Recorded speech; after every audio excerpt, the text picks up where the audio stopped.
Sempre intensa l'attività dei carabinieri di Agrigento sotto il comando del comandante Giovanni Pellegrino, sia in città che in provincia. Ad Agrigento, nel corso del lungo ponte a cavallo delle festività dei Santi, hanno effettuato dei controlli a tappeto nel pieno centro cittadino. Decine le pattuglie che si sono avvicendate per perlustrare soprattutto nelle ore solari e notturne la via Tenea, la via Pirandello e le viuzze circostanti. L'operazione è una prima importante risposta alle tante richieste di attenzione fatte da alcuni residenti ed esercitare un maggiore controllo nei confronti dei numerosi giovani che sono solitamente intrattenersi nei loro pressi. L'attenzione dei militari della compagnia di Agrigento si è principalmente concentrata sulle modalità di svolgimento delle serate nei due principali locali del centro città. I carabinieri si sono appostati nei pressi e hanno constatato che un gruppo musicale stava suonando, intrattenendo un volto gruppo di giovani, e andando a approfondire l'analisi della documentazione in possesso dei gestori hanno accertato che le due attività erano prive delle necessarie autorizzazioni. Per questo motivo, dopo la mezzanotte, i militari hanno intimato di interrompere l'attività di intrattenimento, dopo un'adeguata segnalazione alle autorità competenti. Nel frattempo decine di carabinieri a bordo di gazzelle hanno controllato un centinaio di giovani, sia a bordo di veicoli mentre si avvicinavano al centro, sia a piedi che tra le strade.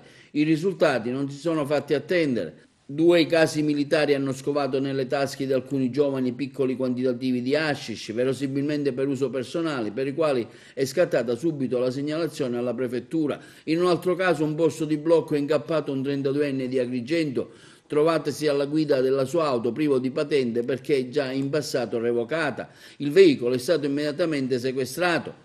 Un 28enne di Porto Empedocle che in trasferta nella città dei Templi è stato colto a seguito di una perquisizione in possesso di un pericoloso coltello a sellamanico di oltre 20 centimetri, subito sequestrato, sapientemente nascosto tra i sedili della sua autovettura. In entrambi i casi è scattata la denuncia alla Procura della Repubblica.